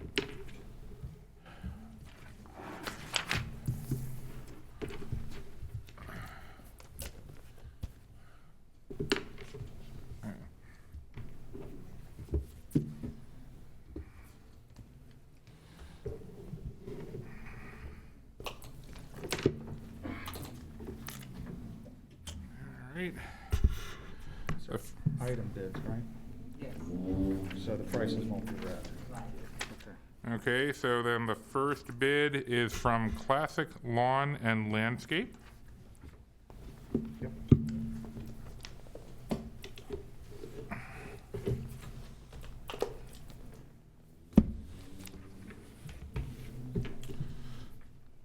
The second bid is from P2 Maintenance Services. Ah, yes.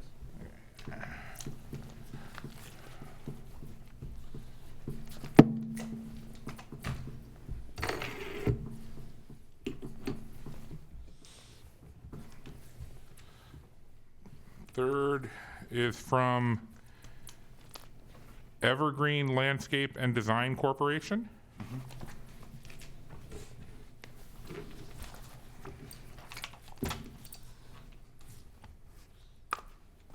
Seriously? Okay. Next is from MAC Landscaping LLC Company. Yep.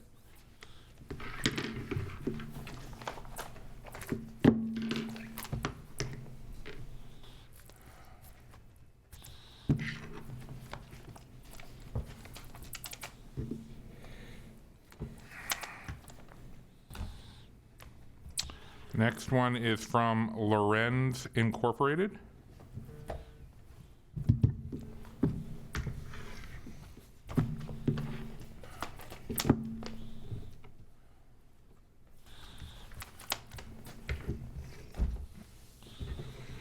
And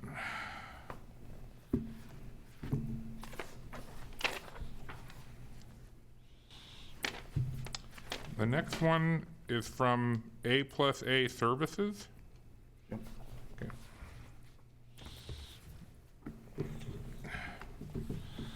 And the final bid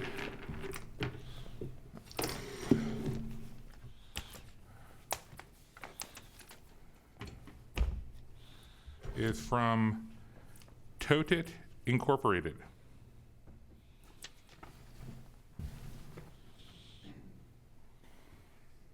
I have it on page 38.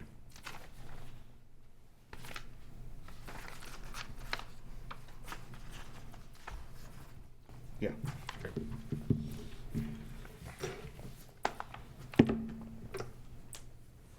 So I move that we refer these to procurement for tabulation and report. Second. Moved and seconded. All in favor say aye. Aye. Any opposed? Motion carries. All right, the second proposal.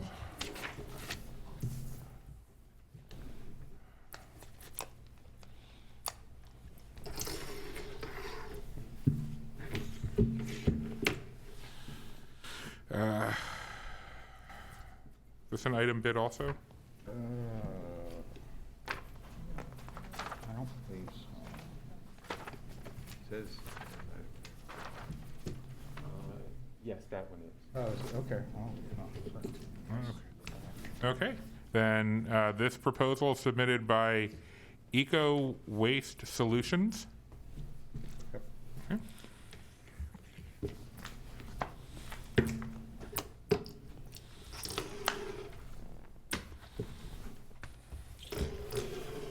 And the second proposal is submitted by BFI Waste Services LLC, doing business as Republic Services of Baltimore. Yep. I move these be referred to procurement for tabulation and report. Second. All moved and seconded. All in favor say aye. Aye. Any opposed? Motion carries. There appears to just be one bid for the final, or one proposal for the final item. And this is also an item bid. Although there is a grand total, so I don't read. There's no one else. It's a lump total. Okay, all right. Okay. This is from Liberty Lumber and Supply, doing business as Pikesville Lumber Company. Yep. In the grand total amount of $2,724,261.68. Yep. And I move this be referred to procurement for tabulation and report. Second. Moved and seconded. All in favor say aye. Aye. Any opposed? Motion carries. That concludes the business before the board at this time. The Board of Estimates stands in recess until Wednesday, March 24th at 9 a.m.